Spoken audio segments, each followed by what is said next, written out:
So welcome to the lecture number 22. So in this lecture we will start with the basics of the high voltage DC transmission system. So as you can see, it is a high voltage DC transmission, HVDC transmission, means that generation and distribution, it will be in AC. However, the transmission will be in DC. So simply I can show this simple diagram of a HVDC transmission. It can be represented like, whole power system can be represented like, suppose I have a AC source here, then I have a AC bus, this is a powerhouse, then a transformer, after the transformer another bus, then I will have a converter here. Okay, so here if I have AC, here I will have DC. So I am representing a single line diagram. So this is a simple DC transmission link. Then I will have inverter here. Now here is DC and here I will get again AC. Then a transformer and then another AC. So here we have AC. Here we have AC. Up to this point we have AC system, and here between this and this we have DC, and this is the DC transmission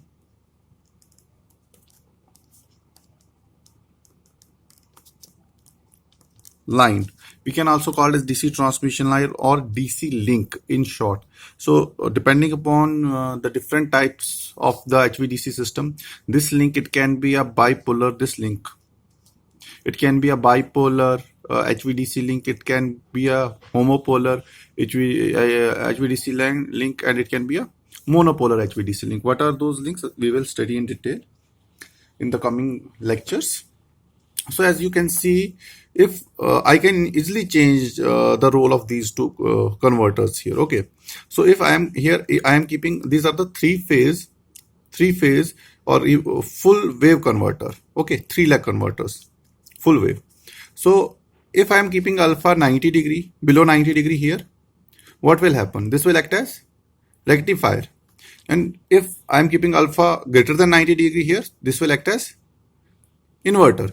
So if I will change, I can easily change the direction of power flow. Means I can change, if I can keep the firing angle, that is alpha less than 90 here, so it will act as rectifier. And if I will keep the power firing angle more than 90 degree here, it will act as inverter. So this way I can change the direction of power flow. If alpha is less than 90 degree here and more than 90 degree here, power will flow in this direction. I will say this is rectifier, this is inverter. Here we are converting AC into DC, and the DC power flows over this transmission link. And again here we are converting DC back into AC by using an inverter. So that AC is fed to the AC system. Okay, so now if I want power to be transferred from this end to this end, what can I do? I will keep alpha is equal to alpha, that is firing angle less than 90. So here AC will be converted into DC, then DC power will flow in this direction. And here I will keep alpha greater than 90. At that time this will act as inverter, and this DC power will be converted AC, and it will be fed to the AC system here. Okay, so if I will keep alpha is less than 90 degree, converter acts as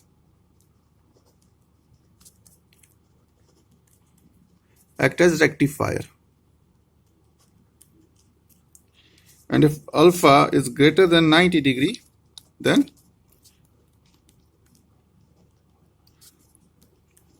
converter acts as inverter. And simply by changing alpha, we can change the role of these two converters. Okay, we can make anyone to act as rectifier and the other one to act as inverter simply by changing the alpha. So this is a simple configuration of a HVDC link. So let us study what are the advantages of HVDC, that why we are going for HVDC, that why modern transmission links, they are converted into, they are modern power system, they are using HVDC, they are preferring HVDC over HVAC. So what are the advantages?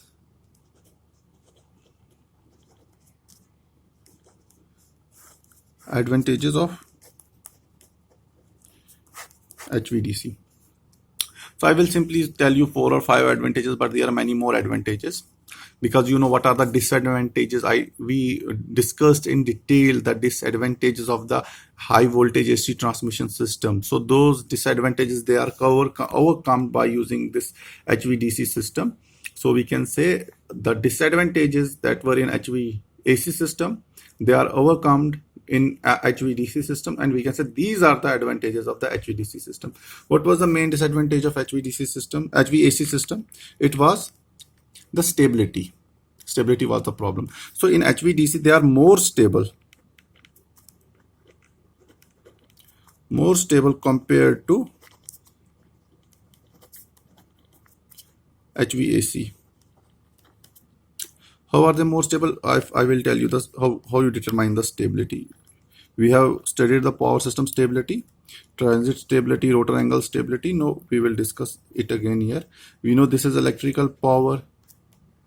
Sorry, this is electrical power magnitude, but this is the electrical power curve. This is P max sine delta. This is delta in this direction. So we are saying that this is P mechanical or P shaft. This was P shaft, and we were saying this was angle delta naught. Here this was the electrical power curve, and this was the shaft power, and we said that this is angle delta, where P shaft is equal to P electrical, and we said that this delta, range of this delta, it is from 15 to 25 degree. Why?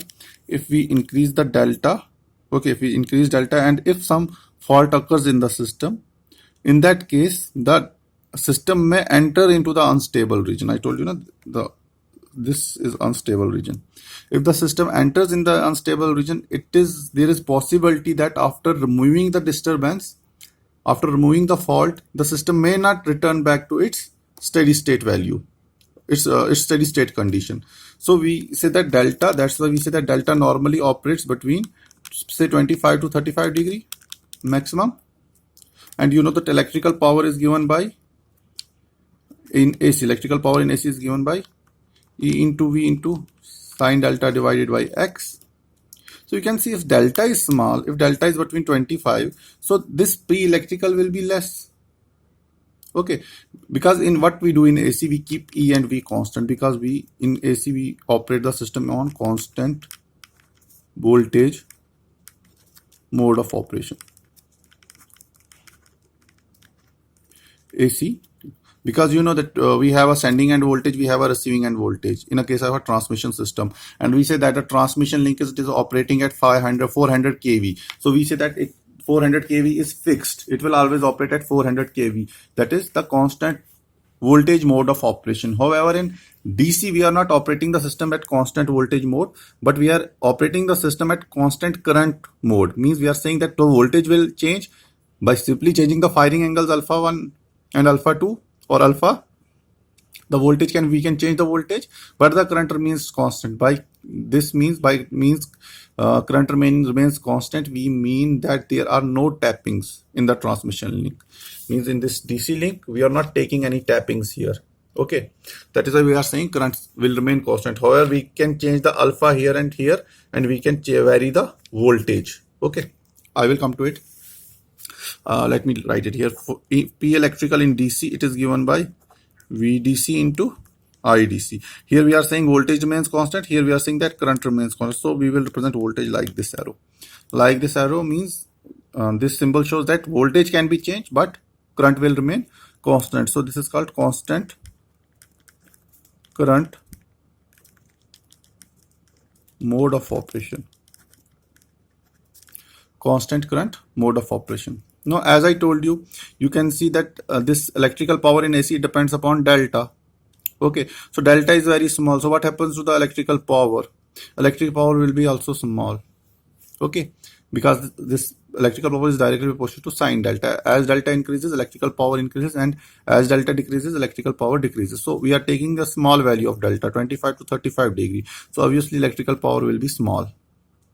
So I can say that in this case in AC, okay, we cannot increase delta, because if we'll increase delta, it may give rise to a condition where the system may not attain synchronism again when subjected to a disturbance.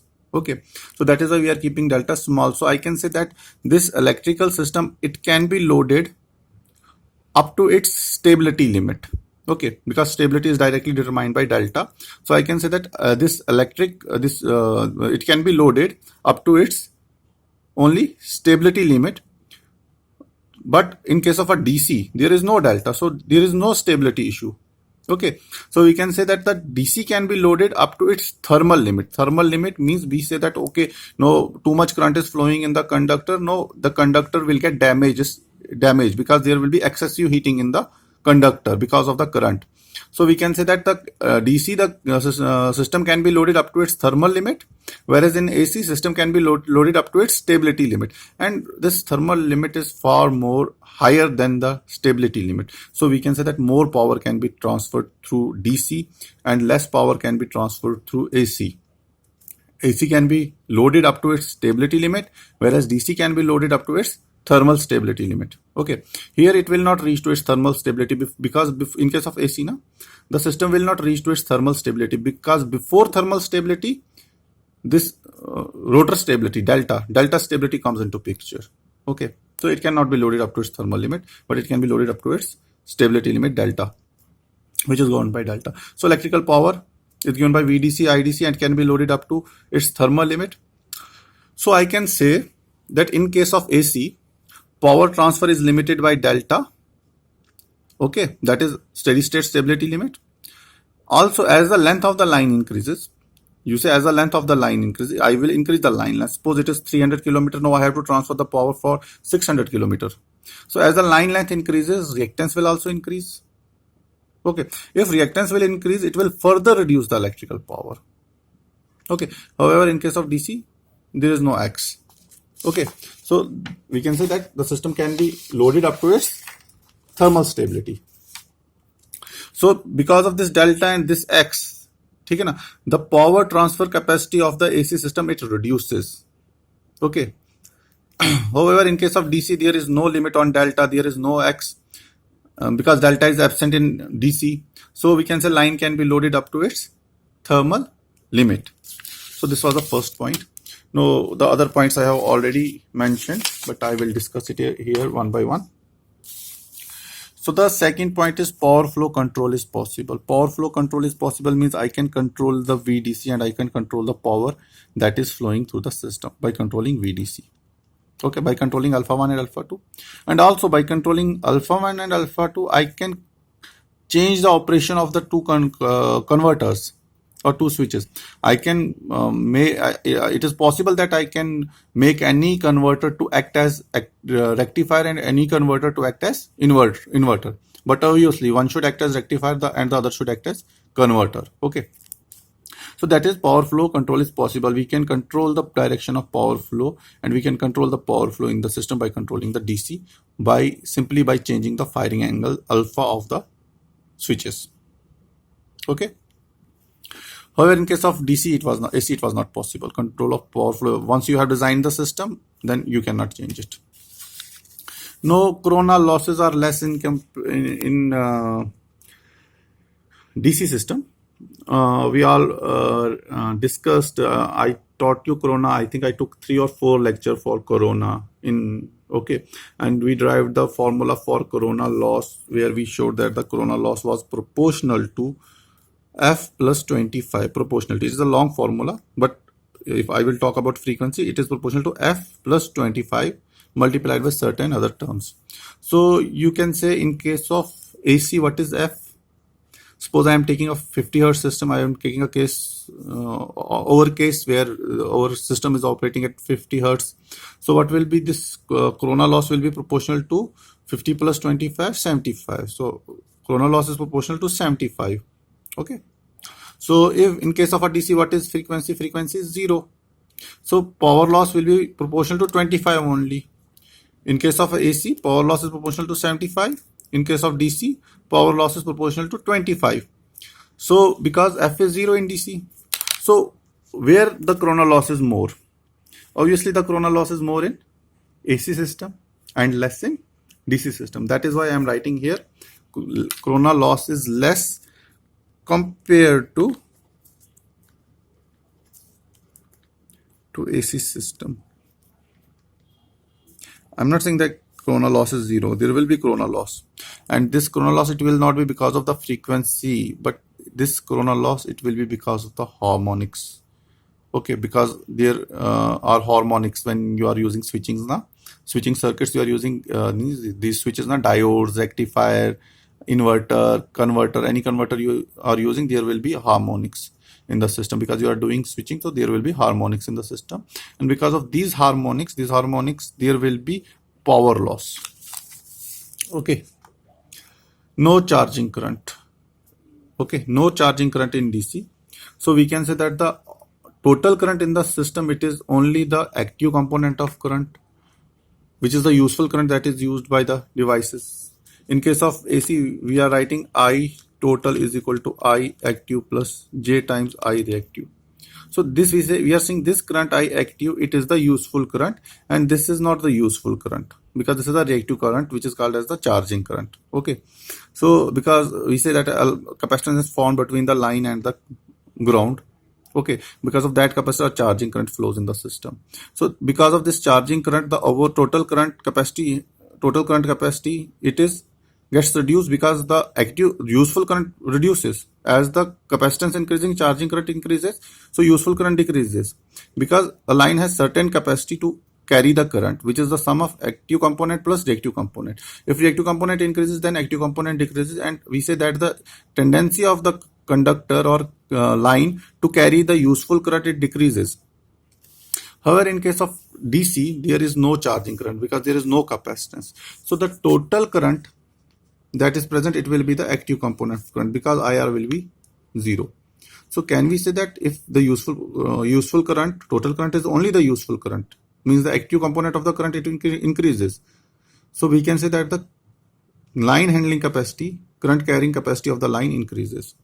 So that is what it is written here, that in case of AC, total current is active component plus reactive component.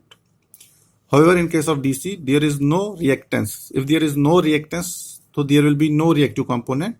So there will be no reactive component of current. Or there will be no charging current. So the only component of current that is present is the active component. In case of DC, this is DC. Total current will be active current plus only active current because reactive current is 0. So we can we say that the current handling capacity of the line, it increases because active current component of current increases. So that is the another advantage, increase current handling capacity. So we are saying as only current present is the active current, therefore current handling capacity will increase. Next is no reactive power loss. No reactive power loss because there is no X. Because reactive power loss is, what is reactive power loss? Reactive power loss is reactive power generated minus absorbed. What is reactive power generated? It is V square by XC. What is reactive power absorbed? I square XL. So there is no X, so we can say that the reactive power loss is equal to 0. Okay. Reduced radio interference. In case of DC, there is no frequency component, but there are harmonics. Because of these harmonics, there will be the interference in the system. Okay, so these are called the reduced radio interference because of harmonics in the system. So these are 7 simple advantages, but there are many more advantages of like reduced short circuit current that we discussed in while I was teaching you this the disadvantages of HVAC system. There I discussed some of the advantages of HVDC as well. So these 7 plus some from the earlier topic, so it will be around 10 or 11 advantages of HVDC, which you will write if asked. So the next topic is, what are the classification of HVDC system? So this HVDC system, they are classified into 3 categories, and these 3 categories, they are based on the application where we want to use, for which purpose we are using the HVDC system, whether we are using the HVDC system for transferring bulk power, whether we are using it for control of power, for transfer of power, for control of power, or for some other purpose. Okay, so just a minute. Yes. So for if I am talking about that, this classification is based on the application. So depending upon the applications, these HVDC systems are broadly classified into three categories. So what are the categories? The first type of the classification is the bulk power HVDC transmission. Bulk power, aim is, in this case, aim is to transfer large amount of power.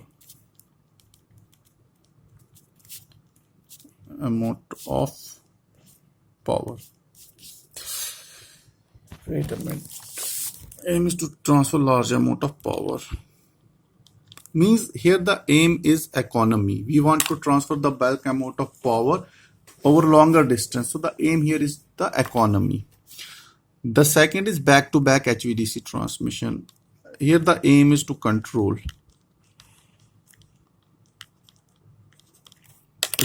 Here we are not focusing on economy or profit. Here we are focusing on the control. However, in case of bulk power transmission, we are focusing on economy. What is modulation of AC? I will tell you when I will reach this point. So the first case that I was talking about, the bulk power transmission. So bulk power transmission system.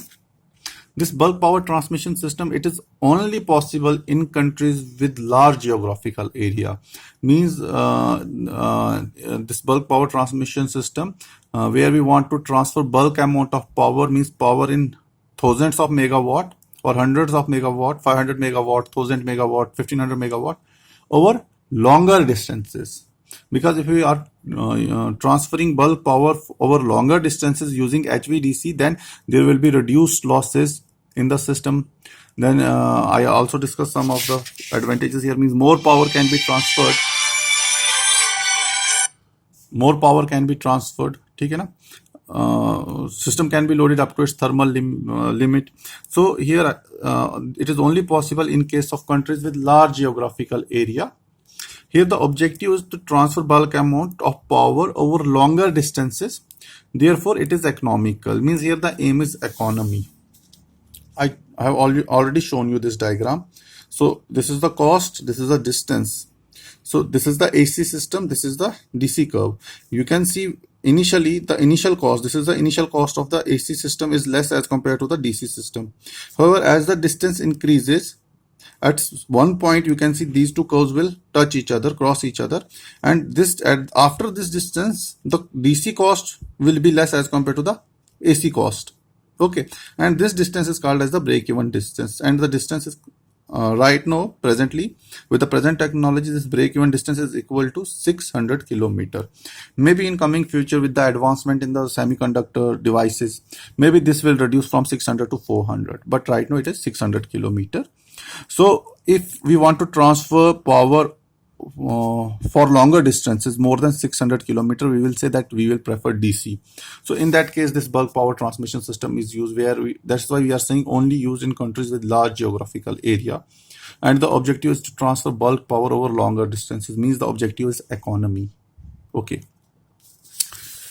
so means we are saying that the distance from this station to this station, it is large distance between these two stations, sending or receiving, it is a large distance. Now the second one is the back-to-back HVDC transmission system. Back-to-back, what do you mean by back-to-back? Back-to-back means this station and this station, they are very close to each other. Here the objective is in back-to-back, the objective is to control the power conversion. Means we want the control of power. We are controlling AC into DC, that is the only objective, and control is the only objective. So back to back means the inverter and the rectifier, they are very close to each other, maybe 50 meters away. maybe simply 50 meters, 50 meters away. I will write it here. They may be, yes, I have written it, no need to write it again. So they may be very close to each other. They may be located in the same station, in the same substation. Okay, inverter and converter, they may be located in the same station, and the objective is only to control the power. Okay, so this back to back means that rectifier and inverter are very close to each other, or we can say that both inverter and rectifier, they may be in the same substation or same power station. So here, in case of back to back substation, the aim is to control the power. Okay, whereas in case of a long distance HVDC system, the aim was to transfer the power. So here the aim is control, and in the previous case the aim was the economy, that is the transfer of power, and here is aim is the control of power. So in case of back to back substation, the converters, the two converters, the inverter and the rectifier, they may be 50 meters apart from each other. Okay, just a 50 meter distance apart means from one end of the building to the another end of the building. So they may be very close to each other. So next is modulation of AC. So what do you mean by modulation of AC? So by simply means modulation of AC is if we have a weak AC link. Okay, what do you mean by a weak AC link? A AC link which is usually prone to disturbances, maybe faults, okay, or some other disturbances. So we can say that AC link is a weak AC link. Okay, so in order to increase the reliability of the system, what we do, we use an HVDC link in parallel with that already existing DC link. Okay, so in case there is any problem in the DC link, we can fed the power through the, in case there is problem in the AC link which is weak, we can fed the power through the DC link. So it increases the reliability of the system. So it is shown here, modulation of AC. I'm showing it here. So this is system 1 and system 2. So we want to transfer power within these two systems, and we have an already existing AC link, and we are seeing this AC link is normally subjected to disturbances, or usually subjected to disturbances. So this will make this AC link insecure. Maybe there will be frequent interruption, frequent blackouts, because we might have to take out this link and then we have to do repair. It may take hours to do that. So what we do, we use another link, that is a DC link, in parallel with this AC link. So this way we can increase the reliability of this link. Okay, so this is called as the modulation of AC, means with the already existing AC we are using DC link. So in this case the aim is to increase the reliability of the power supply. In this case both AC as well as DC link are used in parallel with each other, as shown in the diagram, where system 1 and system 2 are connected via HVDC and AC links. So this type of system is used where AC link is weak or where AC link is often subjected to disturbances. Therefore, to make the system secure or to increase the reliability, an HVDC link is used in parallel with the AC link, and that is why it is named as the modulation of AC, because with the already existing DC link we are using with the already existing AC link we are using the DC link as well, and that is why it is named as modulation of AC. So what we discussed I told you the journal diagram, how HVDC is represented, and I told you that this HVDC link, it is a bidirectional. Simply by changing alpha, you can change the rectifier into inverter and inverter into rectifier. Then we discussed about the advantages of the HVDC link. The first advantage was more stable, less corona losses, more power can flow, more current handling capacity, reduced radio interference, and what were the others? Power flow control is possible and no charging current. So then we discussed about the classification. What are the classification? I told you classifications are based on the applications, that is back-to-back power transmission, bulk power HVDC transmission, and modulation of AC. So that is all for today's lecture. Thank you very much.